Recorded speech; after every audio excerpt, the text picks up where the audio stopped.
ठरलं तर मग मालिकेच्या येणाऱ्या पुढील भागामध्ये आता बाळाची काळजी कशी घ्यायची याच्याबद्दल सायली आता अर्जुनला सांगत असते। अर्जुन म्हणतो की बाळाला सांभाळणं तर खूपच कठीण आहे। त्यानंतर सायली खाली किचनमध्ये येते आणि ती विमल ताईला सांगू लागते की लवकर बशीत शिरा टाका आणि त्यावर आंब्याचे फुले ठेवा, मला पूर्णाजीसाठी घेऊन जायचं। तेव्हा प्रताप म्हणतो की पण हे तुला कसं माहिती? कल्पना म्हणते की अगं तुला सायली माहिती आहे का?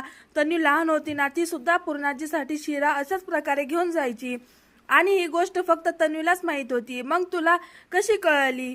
सायली तर आता याचं उत्तर सायलीकडे नसतं। त्यानंतर सायली शिरा घेऊन आता पूर्णाजीच्या रूममध्ये जाते। सायली पूर्णाजीला म्हणते की मला तुझी साडी पाहिजे। पूर्णाजी म्हणते की तुला साडी कशाला हवी आहे? सायली म्हणते की तुझी साडी नेसून मिरवणार मी, तुझ्या साडीत मिळणारा मायेचा ओळावा पुन्हा एकदा जाणून घ्यायचा आहे मला। तर सायली स्वतःच पुरावे देऊ लागते।